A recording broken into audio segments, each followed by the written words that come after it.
They're reporting. Well, let's talk to Mark Williams-Thomas, who's a former police detective and works as a child protection officer. Thank you for joining us. Do you think that people on the sex offenders register should have the right to have their case reviewed after 15 years to see whether they have to stay on it? No, I don't think they do. There's a certain amount of offenders that will have those rights, and those are the ones that get lesser sentence. But if you've committed an offence which has required 30 or more months as far as a sentence goes, then I don't think you deserve the right for an appeal. Let's remember here that if you are a victim of an offence, you suffer and you live with that for the rest of your life. So there should be no reason why the offender doesn't. And let's be very clear about these offenders, is that there is no treatment for paedophilia. Once you are a paedophile, you will always be an offender. The difference being is whether or not treatment enables you to understand your offending behaviour and in order to control that, i.e. you don't go out whilst children are playing. There is no treatment for it. In the same way as there is no treatment for alcoholism, you will always an alcoholic until you take your next drink. It's exactly the same for alcoholics paedophiles. Obviously do recover. Is it not possible for paedophiles to recover as well and to recognise the behaviour and keep it under control? Absolutely, but they recover from the point of treatment.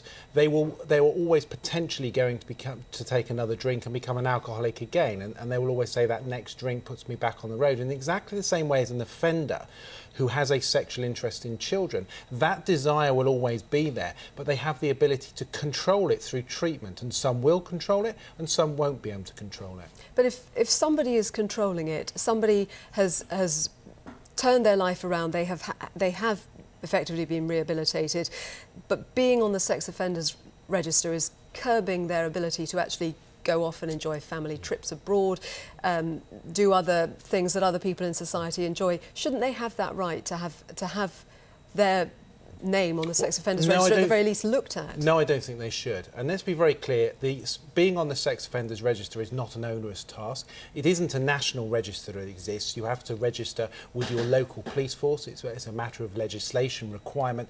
You only need to provide certain amounts of information. In fact, until today, there was a number of loopholes that would enable you to go anywhere for up to 3 days. That's now being tightened up with the legislation that's coming out, which is very, very good.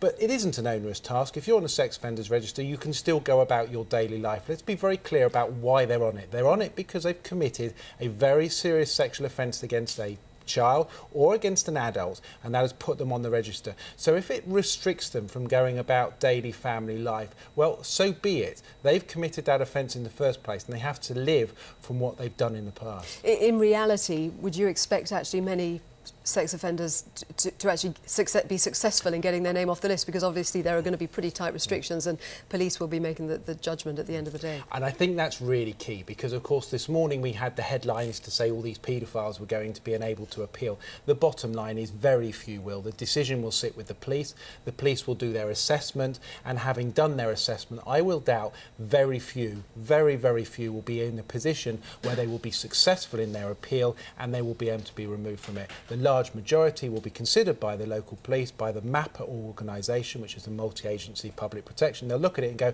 this person still presents a risk and therefore they must stay on it. Mark Williams-Thomas, thank you very much. Thank you.